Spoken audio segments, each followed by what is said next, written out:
Hello friends, ईश्वर educational tree YouTube channel पर आपका स्वागत है। अगर अभी तक आपने इस चैनल को सब्सक्राइब नहीं किया है तो प्लीज़ पहले सब्सक्राइब करें। आज हम पढ़ने जा रहे हैं इस वीडियो में पूरा पास्ट टेंस। इससे पहले हम प्रेजेंट टेंस पूरा कर चुके हैं। हमने पीछे 2 वीडियो डाले थे, टेंस पार्ट 1, टेंस पार्ट 2। उसमें प्रेजेंट को क्लियर पढ़ा था। अब हम पढ़ रहे हैं इस पार्ट के अंदर पास्ट टेंस को पूरा। चलो शुरू करते हैं। टोटल टेंस में से 5वां और पास्ट का पहला past simple tense. Past simple tense की पहचान होती है हिंदी वाक्यों के लास्ट में ता, था, ते, थी या ते, थे आता है। जैसे प्रेजेंट सिंपल में ता, है आता है, उसी प्रकार पास्ट सिंपल में ता, था आता है। यहाँ फिर आ या ई की ध्वनि आ सकती है। पास्ट सिंपल में हेल्पिंग वर्ब एक ही लगती है, डिड। सिंगुलर या प्लूरल कुछ भी हो, एक वचन या बहुवचन कुछ भी हो, सबके साथ डिड ही लगता है। मेन वर्ब की इसमें V1 यानी वर्ब की फर्स्ट फॉर्म आती है। जैसे गो, वेंट, गॉन है, 3 फॉर्म है गो की, तो उसमें से गो फर्स्ट फॉर्म आएगी। फिर है अपवाद। एक्सेप्शंस क्या है? अपवाद ये कि अफर्मेटिव वाक्य, जब हम पहला वाक्य बनाते हैं हिंदी से इंग्लिश में, जो अफर्मेटिव होता है उसमें हेल्पिंग वर्ब डिड का प्रयोग नहीं होगा और उसकी जगह मेन वर्ब है उसकी सेकेंड फॉर्म आएगी। जैसे गो, वेंट, गॉन है, तो वहाँ गो की सेकेंड फॉर्म क्या होती है? वेंट। तो अफर्मेटिव वाक्य में सेकेंड फॉर्म आएगी और हेल्पिंग वर्ब डिड का प्रयोग नहीं होगा। और बाकी की जो 3 वाक्य है, नेगेटिव, इंट्रोगेटिव, इंट्रोगेटिव नेगेटिव, उसमें है वो हेल्पिंग वर्ब डिड का प्रयोग होगा और मेन वर्ब है वो फर्स्ट फॉर्म आएगी। अब हम समझते हैं इससे उदाहरण से। उदाहरण है, मोटू कविता लिखता था या मोटू ने कविता लिखी। देखो इसमें लास्ट में ऊपर वाले वाक्य में आया है ता, था, और नीचे वाले में क्या है? लास्ट में ई की ध्वनि। तो आ या ई की ध्वनि या फिर ता, था, ती, थी आए तो टेंस कौन सा होता है? पास्ट का सिंपल। अब हम बनाते हैं, देखो अफर्मेटिव वाक्य। अफर्मेटिव में रूल के हिसाब से, फॉर्मूले के हिसाब से सबसे पहले आता है सब्जेक्ट। तो सब्जेक्ट है मोटू, क्योंकि कविता लिखने का काम कौन कर रहा है? मोटू। तो सब्जेक्ट हो गया, तो सबसे पहले हमने लिखा सब्जेक्ट मोटू। उसके बाद फॉर्मूले के हिसाब से आती है हेल्पिंग वर्ब, लेकिन अपवाद है कि इसमें अफर्मेटिव में हेल्पिंग वर्ब नहीं लगानी, तो छोड़ो। फिर आगे बढ़ते हैं। आगे मेन वर्ब।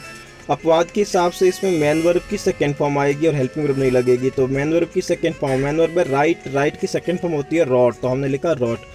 और उसके बाद फॉर्मूले के हिसाब से आता है ऑब्जेक्ट, तो हमने लिखा पोइम। ऑब्जेक्ट, टाइम है नहीं और फुल स्टॉप। फिर देखते हैं नेगेटिव वाक्य। नेगेटिव में सबसे पहले आता है फॉर्मूले के हिसाब से सब्जेक्ट, तो सब्जेक्ट लिखा मोटू। फिर हेल्पिंग वर्ब, तो पास्ट सिंपल में हेल्पिंग वर्ब लगती है डिड, तो डिड।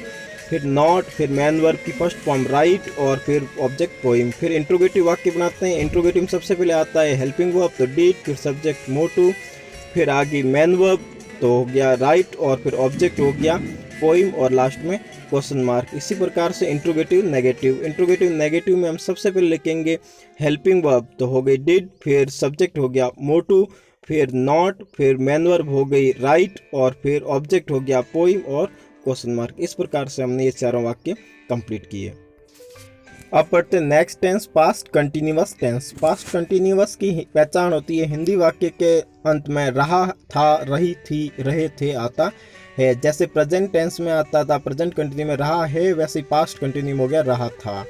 इसमें हेल्पिंग वर्ब है वो वॉज एक वचन सिंगुलर के साथ में और वर्ब बहुवचन प्लूरल के साथ में आती है। मेन वर्ब की इसमें वर्ब की फर्स्ट फॉर्म के साथ में आईएनजी का प्रयोग होता है।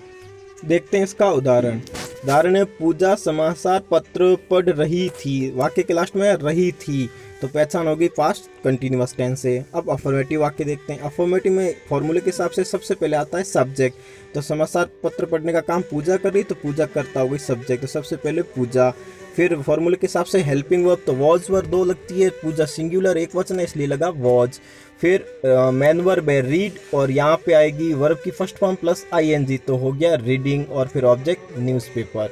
उसी प्रकार से हम आगे बढ़ते हैं इसके नेगेटिव वाक्य की तरफ। नेगेटिव में सबसे पहले आएगा सब्जेक्ट, तो सब्जेक्ट हो गया पूजा, फिर हेल्पिंग वर्ब एक वचन के हिसाब से वॉज, फिर नॉट का प्रयोग, फिर वन की वर्ब की मेन वर्ब की फर्स्ट फॉर्म प्लस आईएनजी हो तो रीडिंग, फिर ऑब्जेक्ट हो गया न्यूज़पेपर। फिर इंट्रोगेटिव वाक्य फॉर्मूले के हिसाब से सबसे पहले आएगी हेल्पिंग वर्ब, तो वॉज, फिर सब्जेक्ट पूजा, फिर मेन वर्ब रीडिंग, फिर ऑब्जेक्ट न्यूज़पेपर और क्वेश्चन मार्क। इसी प्रकार से हम इंट्रोगेटिव नेगेटिव वाक्य भी बनाएंगे। तो इस उदाहरण को समझने के बाद हम बढ़ते हैं अपने नेक्स्ट टेंस की ओर। नेक्स्ट टेंस है पास्ट का परफेक्ट टेंस। पास्ट परफेक्ट की पहचान है हिंदी वाक्य के अंत में चुका था, चुकी थी, चुके थे आता है। जैसे प्रेजेंट के परफेक्ट में आता है चुका है, वैसे पास्ट के परफेक्ट में आता है चुका था। इसमें हेल्पिंग वर्ब लगती है हेड, सही एक वचन हो सही बहुवचन, सिंगुलर और प्लूरल दोनों के साथ हेड का प्रयोग ही होता है। इसमें मेन वर्ब है वो वर्ब की थर्ड फॉर्म का प्रयोग होता है। जैसे गो, वेंट, गॉन, तो इसकी थर्ड फॉर्म कौन सी है? गॉन, तो उसका प्रयोग होगा। अब हम समझते हैं इसको एक उदाहरण से। उदाहरण है वो घर जा चुका था, तो चुका था या अंत में चुका था पहचान किस टेंस की है? पास्ट परफेक्ट की। तो अब हम बनाते हैं सबसे पहला वाक्य अफर्मेटिव। फॉर्मूले के हिसाब से अफर्मेटिव सबसे पहले आता है सब्जेक्ट। वो घर जा चुका है, तो घर जाने का काम वो कर रहा है, तो वो यानी ही हो गया सब्जेक्ट। फिर उसके बाद हेल्पिंग वर्ब, तो हेल्पिंग वर्ब इसमें लगती है पास्ट परफेक्ट में हेड। फिर आती है मैन वर्ब, मैन वर्ब है जाना, जाने को गो कहते हैं, और इसमें आती है मैन वर्ब की थर्ड फॉर्म, तो गो की थर्ड फॉर्म होती है गो, वेंट, गॉन, तो गॉन लिख दिया हम थर्ड फॉर्म। और फिर ऑब्जेक्ट आ गया होम। उसके बाद बनाते हैं नेगेटिव वाक्य। फॉर्मूले के हिसाब से सबसे पहले आएगा सब्जेक्ट ही, फिर हेल्पिंग वर्ब हेड, फिर नॉट, फिर मैन वर्ब की थर्ड फॉर्म गॉन, और फिर ऑब्जेक्ट होम। फिर इंट्रोगेटिव वाक्य बनाते हैं। इंट्रोगेटिव में फॉर्मूले के हिसाब से सबसे पहले आता है हेल्पिंग वर्ब तो हेड, फिर सब्जेक्ट तो ही, फिर मैन वर्ब गॉन, और फिर ऑब्जेक्ट होम और question mark. Interrogative negative, interrogative negative के फॉर्मूले के हिसाब से सबसे पहले आती है हेल्पिंग वर्ब हेड, फिर सब्जेक्ट ही, फिर नॉट, फिर main verb gone, object home, और फिर लास्ट में क्वेश्चन मार्क हो गया। इस हिसाब से हमने पढ़ा पास्ट परफेक्ट को। अब हम पढ़ते हैं नेक्स्ट टेंस और पास्ट का अंतिम tense, past perfect continuous tense. Past perfect continuous tense की पहचान होती है वाक्य के लास्ट में रहा था, रही थी, रहे थे आता है। वो इस वाक्य के अंदर समय दिया हुआ आता है और समय के बाद में से लिखा हुआ आता है। तो ध्यान रखना, रहा था, रही थी, पास्ट के कंटिन्यू की भी पहचान होती है, लेकिन उसमें समय प्लस से नहीं होता है, और इसमें समय प्लस से भी होता है। फिर देखते हैं हेल्पिंग वर्ब। हेल्पिंग वर्ब इसमें लगती है हेड, बीन, सिंगुलर और प्लूरल दोनों के साथ में। फिर है मैन वर्ब। मैन वर्ब इसमें वर्ब की फर्स्ट फॉर्म के साथ में आईएनजी का प्रयोग होता है।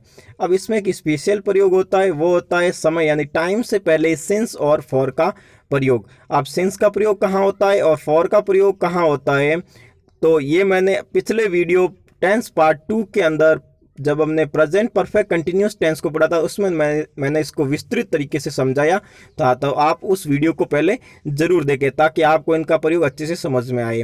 नॉर्मली मैं बता दूं, सिंस का प्रयोग और फॉर के प्रयोग में डिफरेंस ये है कि सिंस का प्रयोग है वो वार मतलब दिन, महीने और वर्ष के नाम से पहले प्रयोग होता है, और फॉर का प्रयोग है वो घंटों की संख्या, दिन, महीने, वर्ष की संख्या से पहले प्रयोग होता है।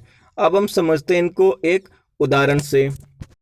उदाहरण है राज 2 घंटे से खेल रहा था, तो वाक्य के लास्ट में रहा था आया है और समय 2 घंटा और उसके बाद से लिखा हुआ है, तो पहचान होगी कि पास्ट परफेक्ट कंटिन्यू टेंस है। बनाते हैं अफर्मेटिव।